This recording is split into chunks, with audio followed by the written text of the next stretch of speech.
Hey, how's it going?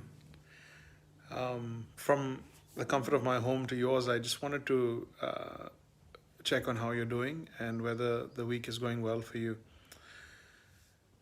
The main thing I wanted to talk to you was that we have been asked to work from home. I've been working from home for many years, in and out of home, and I've been working from. So I know what a challenge that is, especially when the kids are small. Here are a few thoughts I wanted to give you on working from home. There are a lot of experts, and I'm sure that there's gyan from all over the place. But just as a sign of love and my affection to you and my desire to help you, say something, do something, and connect despite the disconnection socially. Firstly, if you're going to work at home, you need to wake up on time and go to sleep on time. Immediately when we think of home, um, we kind of put ourselves on holiday. We think we go into a weekend mode or a holiday mode. We can't do that when you're working from home. Number one, when you're working from home, you have to have as part of your schedule the wake up time and decide by what time you need to be dressed and at your workplace or at your desk. The advantage is that you are saving time on transport, which is something that Delhiites where I live really struggle with. And if you're any metropolitan or cosmopolitan city, you would probably have to factor that in. But you gain that time both in the morning and the evening. So we don't want to lose or waste that time over a cup of chai. If you're going to work from home, then you need to get up on time and go to sleep on time and count the number of hours that you should or hope to put in into solid work. It doesn't have to be 8 hours, but it needs to be solid hours. Now, it depends again about the company that you're working for. Maybe they are monitoring you by login times, maybe they're monitoring you with cameras. Some are doing that, and maybe they're monitoring you with the amount of input as per deadlines. Either way, your professionality is seen in the militant way you handle time. Working from home, you need to handle time. Working from office, there are other issues, other ways, and you know about that. But at home, you handle time and handle distraction. Those are the two major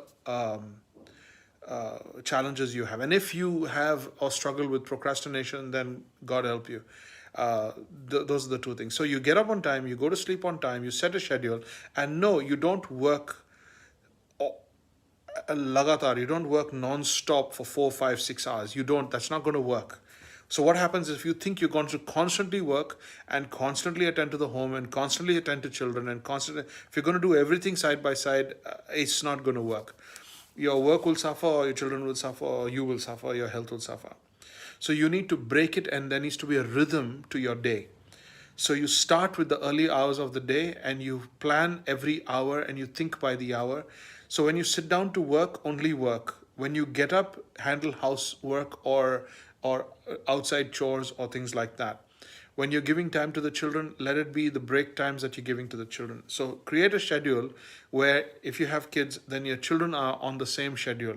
So when you sit down to work, they sit down to study, and give them enough work and assignments and discipline to be able to sit down at the same time you're sitting down. If you expect them to sit down at home and study non-stop, they're not going to do that. No brain can handle that. No bum can handle that. You need to fix your times of 1 hour or 1.5 hours, and depending on your concentration time, and then go for it. If you're working from home, you also have to ask yourself the question as to what hours of the day are you most productive. Which are your absolute best productive hours, and which are your useless hours in terms of, like, for instance, my eyes are useless after 8 o'clock at night. I cannot read, I cannot think. In fact, I don't even watch television. I just barely watch television because it bothers me, and I get cooked up and caught up in all the thoughts and processes of everybody on TV, and my life steps out of reality into some other reality. So I don't even bother with that. My point is that after a certain time, I'm useless. My eyes are useless. My body is tired or whatever. And then so I use that time for other things. I use the best hours of my day for study or for preparation, and according to what I'm best at, I do that. In fact, for instance, like I exercise and I work in the afternoon. I work out and exercise in the afternoon because my brain is just not fresh enough in the afternoon, so my body goes to work. I go to the gym in the afternoon. I go for walks or whatever I do in the afternoon, when those hours, when you're absolutely you're good for nothing otherwise. Otherwise, you're just going to sleep. So number one, wake up in the morning on time, go to sleep on time. Number two, have a scheduled work versus not work or break rhythm. Keep your children on the same rhythm. Number three, have a specific place where you're working. So when you go to that corner, then your children, your family know that you're working, and they are not going to keep annoying you or disturbing you when you're working. They should also know that if you start at 6 o'clock, then at 7 o'clock you're going to be free. So then you say, wait for mama, wait for dada to get free, and then I'll be with you. And when you're done with that, actually be with them. So give proper time, because if children are going to stay home, then you need to give full attention time to the children. I'm speaking to husbands and wives, fathers and mothers. Give full attention to the children, and if you have given the full attention to the children, play with them, take them for a walk, go out to the market, whatever you have to do, then when you get back to work, they will leave you alone.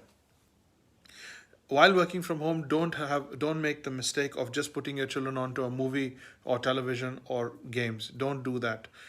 Love your children enough to order some work for the day, assignments, creative work for the day.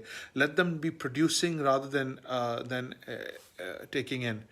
So when they're just taking in entertainment and just being preoccupied, so that their mind is distracted and not bothering you, you are probably going to land up with a worse child than you first started out with. So those schedules are very, very important. Number four, do not multitask.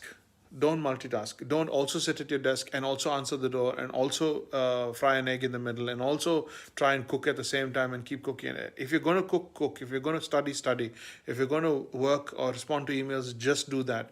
If you're going to be good at what you do, then you need to focus on one thing, maximum two things at the same point, at the same thing. Like for instance, if you're going to wash your clothes, then you're waiting for it's automated. So when you're waiting for that's okay. But if it's going to mean you getting up from your desk 100 times or getting up from your workplace, it's not going to work. Now, obviously, if your children are infants, between the age of 0 to 4 or 5, then probably none of this will apply, because they do need a little bit more of your attention. But I would think that if your children are fairly grown up and they're on a schedule, you're on a schedule, and you're working from home, it does not have to be as bleak and as frustrating or sarcastically humorous as it's being put out to be. You can stay home. There are thousands of families all across the world whose businesses run from home, in the backyard, construction or whatever. There's thousands of families all around the world who run work and play and family all at the same time. Those are a few things. I'm going to come back to you with more on that. But for the moment, I just wanted to share my mind and heart with you. If you're going to work from home, keep some of these matters in mind. You're drinking lots of water through the day, and you're keeping yourself fresh, and you are breaking your day up into segments of morning, midday, and evening. And then you're getting your work done and prioritizing a rhythm that will ensure that you are focusing on one thing. When you work, you work. When you emailing, you email. When you're cooking, you cook. When you're dealing with the children, you deal with the children. Try and keep it. Is this absolutely impossible?